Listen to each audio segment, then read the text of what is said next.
जो हाथ नहीं उठाए वो नहीं सुने हैं, कोई बात नहीं। संजीवनी बूटी का प्रयोग राम कथा में लक्ष्मण जी को मूर्छा से जगाने के लिए किया गया।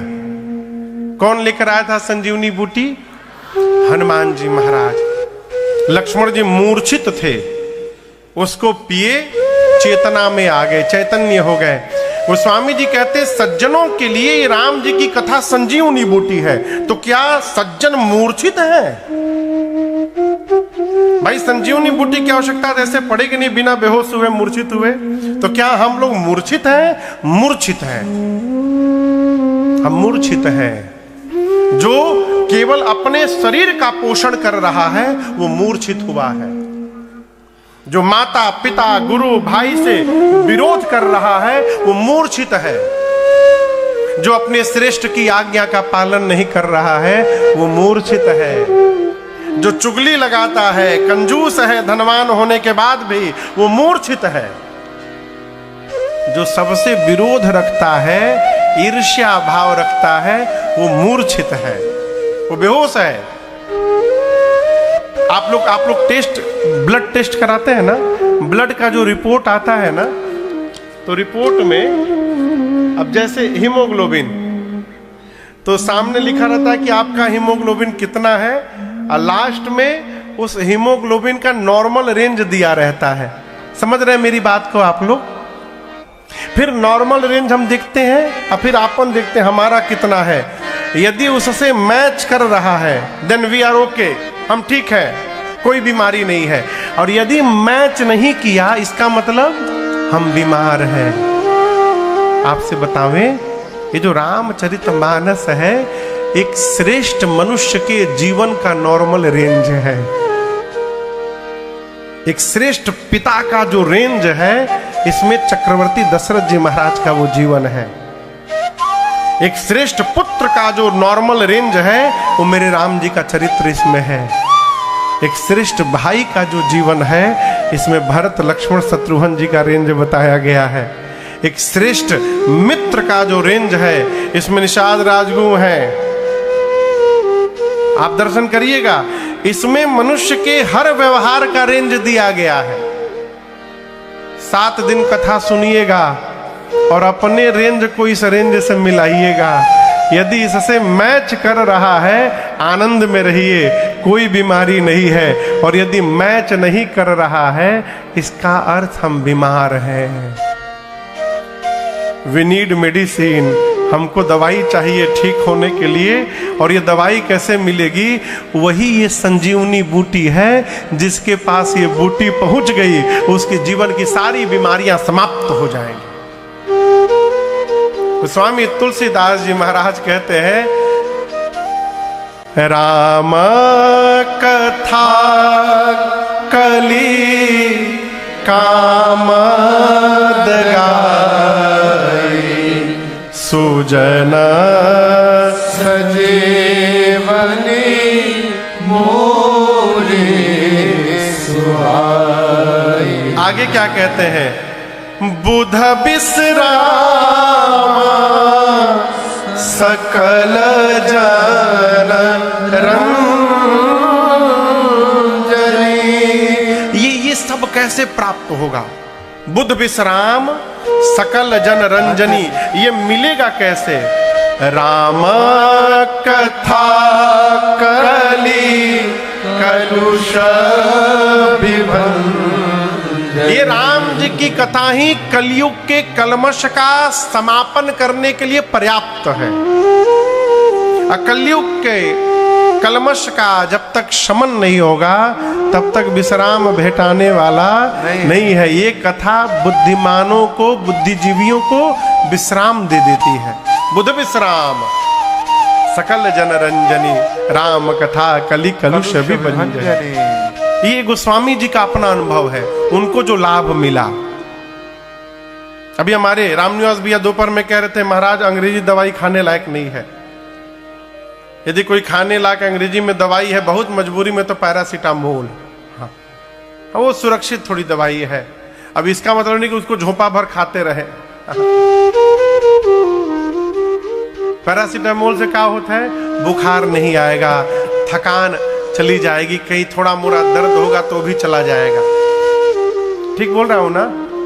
अब आप आगरा में भी पूछेगा तो यही उत्तर मिलेगा, कलकत्ता में पूछेगा तो यही उत्तर मिलेगा, अमेरिका में पूछेगा पैरासीटामोल का वर्ग क्या है तो लोग यही बताएंगे। लेकिन ये राम जी की कथा ऐसी दवाई है माई बाप, जितने डॉक्टर उतना उपाय बताए।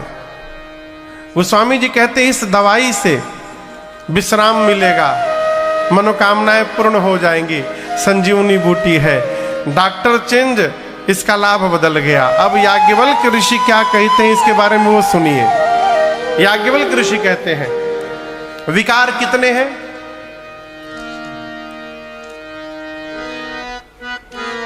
हाँ 6, अभी तो सुनाया आपको। नाम बोलिए। काम, क्रोध,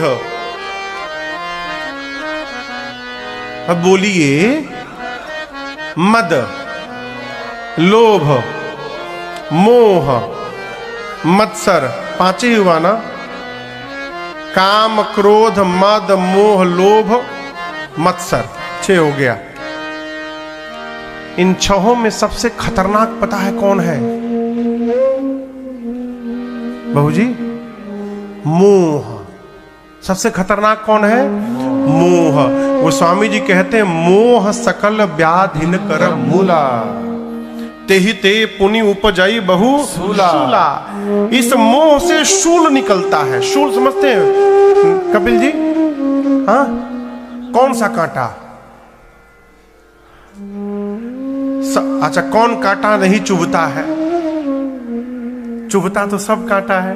शूल किस कांटे को कहते हैं? दर्शन करिए, वो कांटा जो दिखाई न दे लेकिन चुभ गया है। इतना बारीक कांटा पांव में चला गया है, दिखाई नहीं दे रहा है, लेकिन जब जब पांव रखते हैं वो पीड़ा देता है। इस प्रकार के कांटे का नाम है शूल। गोस्वामी जी कहते हैं जो मोह है, ये सब बीमारी की मम्मी का नाम है मोह। सब बीमारी का जड़ है मोह। और इस बीमारी मोह से तेहिते पुनि उपजई बहु शूला।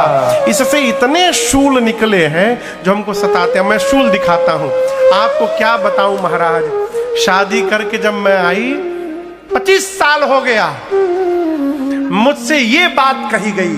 अरे 25 साल बाद पहले कही गई, लेकिन ऐसी धंसी है अब तक नहीं निकली। ये शूल है।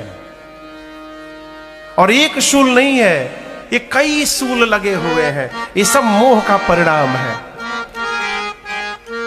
लक्ष्मण जी तो कही दिए निषाद राजगुह से, हे निषाद जी, मोह निशा सब सोनिहारा। मोह, ये मोह रूपी रात्रि में हम और आप सो रहे हैं, इसीलिए हम बीमार पड़े हुए हैं। मोह समझ रहे हैं ना? लगाओ बेटे में, बेटी में, पति में, पत्नी में, परिवार में। मोह बुरी बात नहीं है, लेकिन ये सीमा से अधिक हो जाए तो दुख देने लगे। हमारे महाराज जी कहा करते हैं, बाबू बिन मोह न फेरी जाए इस जगत कर्म की माला। संसार में रहना है तो बिना मोह के हम और आप व्यवहार ही नहीं कर पाएंगे। परंतु मोह न इतना करिए दे जगा द्वेष की ज्वाला। मोह इतना ना किया जाए कि द्वेष हो जाए। मोह का आपको उदाहरण दे रहा हूं, ये सत्य घटना सुना रहा हूं। 2 भाई थे, ये सत्य घटना है हमारे पूर्वांचल का सरकार। 2 भाई थे, बड़ा भाई छोटा भाई, दोनों के एक एक बेटे थे। और दोनों बच्चे लगभग साल भर आगे पीछे थे, एक ही उम्र के, हम उम्र के थे। पूरा परिवार संयुक्त रहता था। एक दिन छोटा भाई छत पर दातुन कर रहा था, नीम का दातुन, सवेरे सवेरे। बड़ा भाई बगीचा में गया था, आम के बगीचे में गांव में, तो 2 आम गिरा हुआ मिला बड़े भाई को। दोनों हाथ में एक एक आम उठाया और सोचा घर लाकर दोनों बच्चों को दे दूंगा। आम लेके आ रहा है, एक आम बड़ा था और दूसरा आम थोड़ा छोटा था। दोनों हाथ में एक एक आम पकड़ा है। दोनों बच्चों ने देखा कि पिताजी और बड़े बाबूजी आम लेकर आ रहे हैं, तो दोनों बच्चे घर से दौड़े हैं आम लेने। छोटा भाई छत पर दातुन कर रहा है। अब ये जो बड़ा भाई आम लेके जा रहा था, ये क्या देखा, दाहिने हाथ में बड़ा आम था, अब बाएं हाथ में छोटा आम था। दाहिने हाथ के तरफ भाई का बेटा दौड़े आ रहा था, अब बाएं हाथ की तरफ उसका बेटा अपना दौड़े आ रहा था। अब वो सोचा कि आम दूंगा ऐसे, तो ये बड़ा वाला आम तो भाई के बेटे को चला जाएगा, ये छोटका आम मेरे बेटे को चला जाएगा, ये मन में सोच रहा है। तब तक दोनों बच्चे आए और उसने आम दिया, लेकिन आपको बताऊं, देते समय हाथ ऐसे कर लिया, ऐसे आम नहीं दिया, ऐसे करके दिया कि वो आम मेरे बेटे को चला जाए, बड़ा वाला। ये क्यों हुआ? क्यों हुआ? मोह के कारण। उस कितना अंतर होगा, 20 ग्राम भी नहीं होगा, 10 ग्राम, 15 ग्राम, 20 ग्राम मान लेते, इतना ही अधिक आम होगा। लेकिन इस 20 ग्राम के आम ने हाथ ऐसे घुमवा दिया हो, छोटा भाई देख लिया ऊपर से, वो समझ गया सब बात। छोटा भाई आया, स्नान किया, एक पत्र लिखा और अपनी भाभी को दिया, कहा भैया कोई पत्र दे दीजिएगा। उसमें लिखा था कि भैया मैं 10 दिन बाद लौट कर आऊंगा, आपको जो उचित लगे बंटवारा करके रखिएगा, अब हम साथ में नहीं रह सकते आपके। वो लौट करके आया, बड़ा भाई रोते रोते थक गया, तुम कारण बताओ। वो बताया नहीं बताया, हमको अलग रहना, अब अलग हो गया। ये क्या है? ये मोह। बसहीं प्रयाग, परिचय क्या है? तिन्हि राम पद अति अनुरागा। ये किसी भी मनुष्य के लिए सबसे श्रेष्ठतम परिचय है।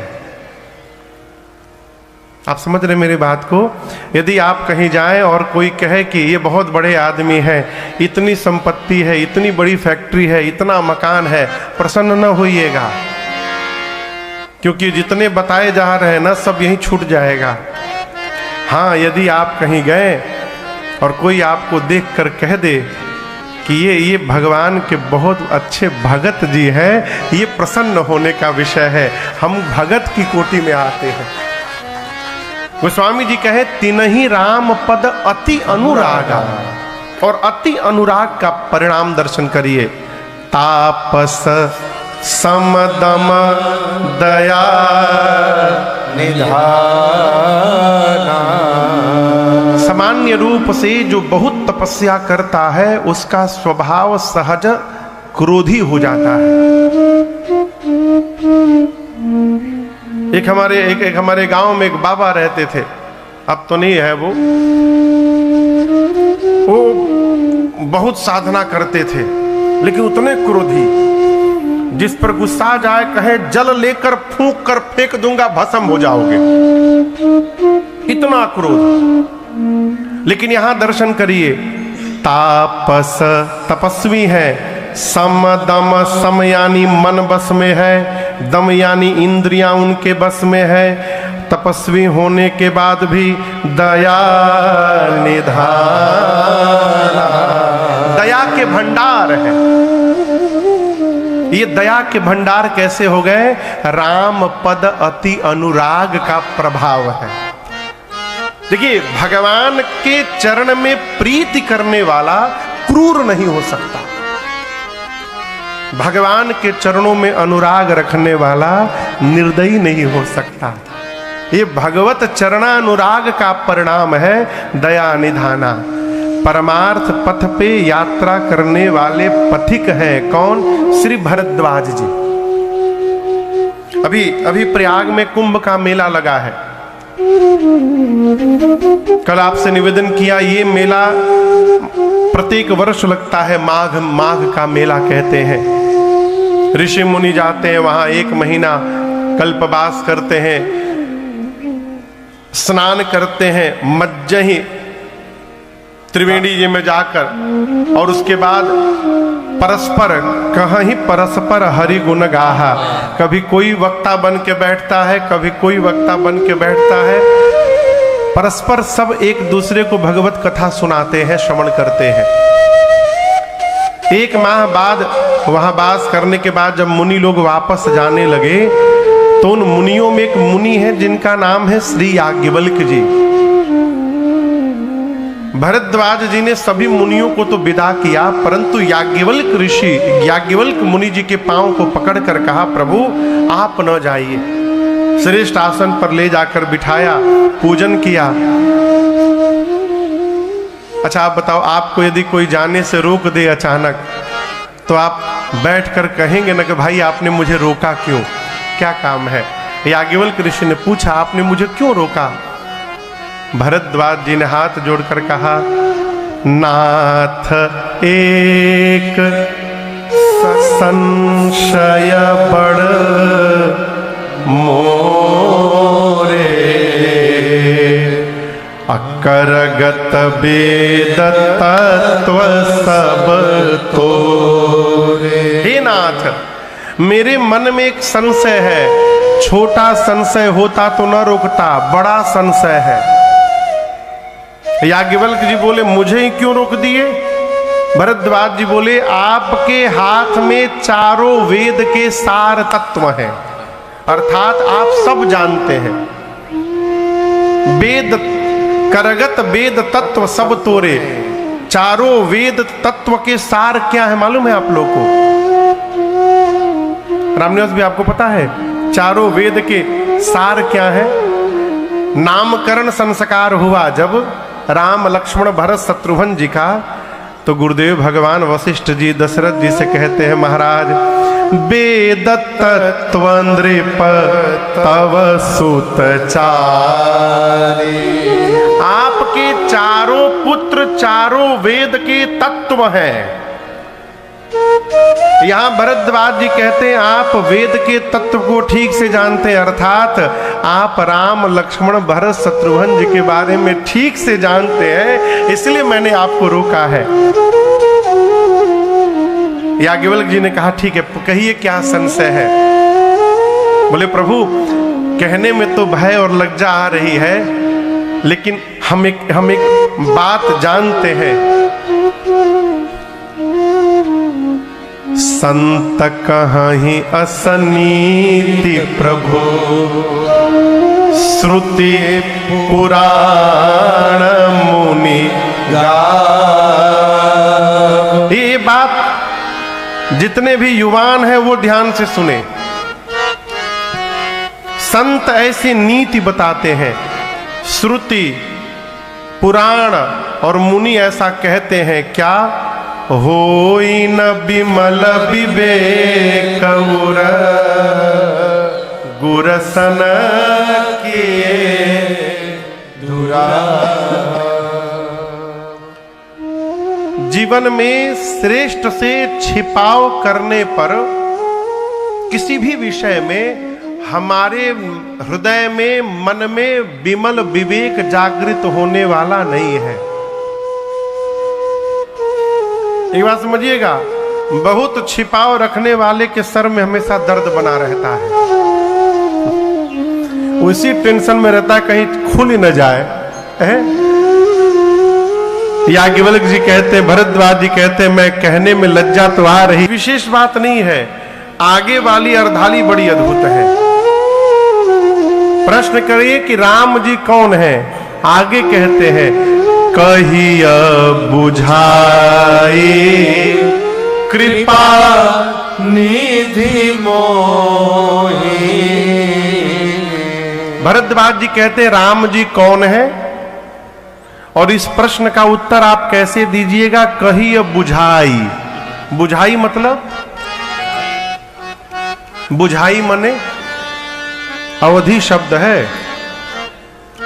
हाँ, समझा करके आप कैसे कहिएगा कि हमको समझने में कोई कठिनाई ना हो। कहिए बुझाई कृपा निधि मोहि। यहां दर्शन करिए, बड़ा सूक्ष्म विषय है ये। क्या भरद्वाज जी गंवार हैं? वेद पुराण नहीं पढ़े हैं, संस्कृत उनको नहीं मालूम, लेकिन यहां दैन्य भाव का दर्शन करिए। भरद्वाज जी कहना चाहते हैं, याज्ञवल्क्य ऋषि आप तो परम ज्ञानी हैं, आप गागर में भी सागर को भरने की शक्ति रखते हैं। हो सकता है आप मेरे प्रश्न के उत्तर को एक शब्द में कह जाएं, लेकिन आप जितने ज्ञानी हैं उतना ज्ञानी मैं नहीं हूं, मेरी वैसी बुद्धि नहीं है। तो आपसे मेरी प्रार्थना